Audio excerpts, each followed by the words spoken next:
So has Coach been benevolent, even let y'all in the indoor facility with all this heat here? You gonna make yourself through it now? We let us in yesterday. Did he? Yeah, we had a good practice yesterday. Really fast practice indoors, really fast and cool.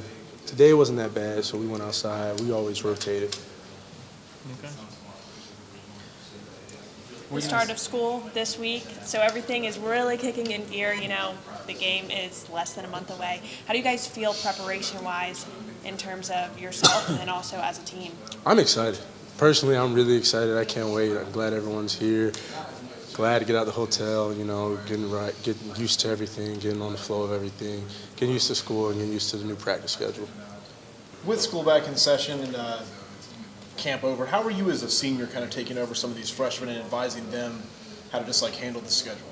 I just tell them, you know, just enjoy your classes, go through your classes. Don't let it clutter you up, and then when it's time for football, focus on football. But when it's time for school, just focus on school. Don't try to do too much at once, because then you'll just mess up everywhere. Do you think the energy kind of changes in practice when school's back in session? Does it feel any different? Well, sometimes it's harder for the young guys to adjust because they go through a whole day of class, and then now they have to come to football. So it's kind of hard for them to switch their brains over to football and then switch it over to class, and sometimes they're tired. So it's going to be a little bit for those guys, but for the guys that's been here, it's really easy. You guys have been practicing now for almost 2 weeks, so when you look at the secondary as a whole, is there anything about it that's kind of surprised you in a good way since you started? You weren't expecting that you'd maybe know more, feel better about this group than you did when you first started? I feel a lot better about if one guy goes down, we have someone to plug him in. You know, in all areas, everyone can really play anywhere on that field.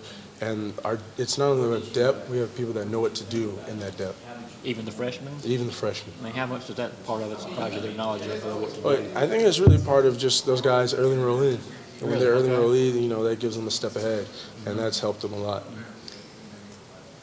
I mean, of course, you know, not having DeAndre here, that's a whole, but is it part about those young guys that's kind of got you feeling better about the prognosis, whatever? Yeah, the young guys are doing good, but the guys that have been here are doing a really good job too. And the young guys are falling in line. They're learning from us. They're seeing how we work.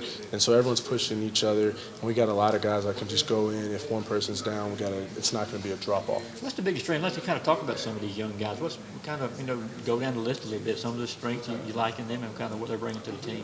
Honestly, all of them are really fast, and they really compete really well. And that's one thing you can't teach, is they're just the way they compete and the way they run to the ball. And just their football IQ and their knack for the ball to make plays is something I see out of them a lot. How much you enjoying being the old man, I guess, in this group? It's fun. You know, you got to monitor them. It's always got to get on to them. So you always got to come up there with a positive attitude. When you say you've got to get on from time to time, what kind of things do you get on to them about? Just, you know, not being down if they mess up on a play. That's one thing at DB. You got to be the next play. You got to focus on what's next, because if you get down, they'll start targeting you, then the plays start to just spiral all the way down. So just focusing on those guys making the next plays. How did you kind of get over that as a young player yourself? You know, back in the day, if you gave up a big play to let it go. Oh, it's just one of the things my dad had taught me, especially playing DB. You got to have a short-term memory. You know, you're going to get beat, you're going to give up plays. That's one of the things you don't want to do, but you got to just focus on the next one. You mentioned the depth earlier, just kind of the plug and play. You've been around for many years of this program now. How much deeper is the team now than maybe when you first showed up here?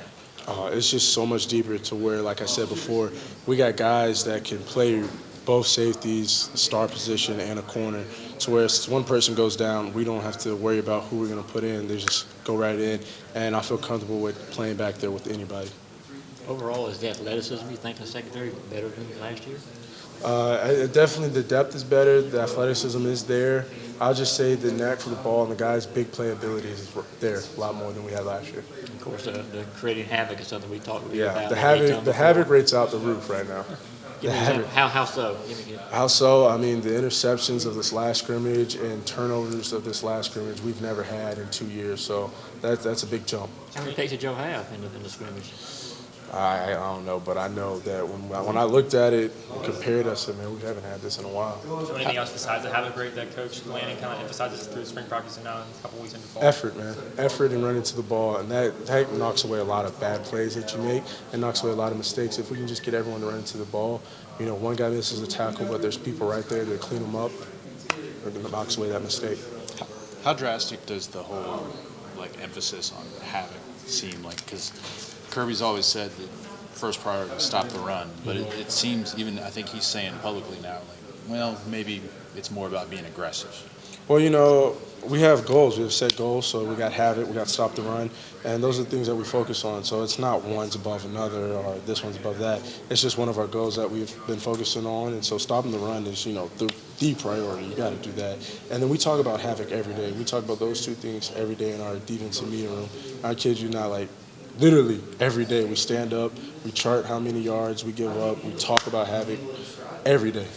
Is there any sense that y'all weren't aggressive enough the last couple of years? It's not that. It's just, you know, you got to evaluate yourself each year and see where you can improve, and we definitely can improve in that area. What about the pieces available now to create that havoc with some of the newcomers on the edge? Have you noticed their skill set is being pretty special? Yeah, Aziz Ojari, Nolan, and all those outside linebackers like Walter, you know, Robert Bill, and all those guys, Jermaine, Adam Anderson, they feed off each other, and you can tell that they have a lot of effort to the ball. They each individually have their own talents, and they're doing a really good job. We've all seen it by now, George Pickens catch in the scrimmage. What were your thoughts on that? And we're kind of hearing that maybe kind of a normal thing for him during practice. Yeah, most definitely. George is, you know, a really good player for us, you know, young guy. He does make a lot of spectacular catches, man, but, you know, that was a really nice catch. I didn't see it out there on the field. I was actually talking to the DBs, but, you know, when I saw it, it's crazy.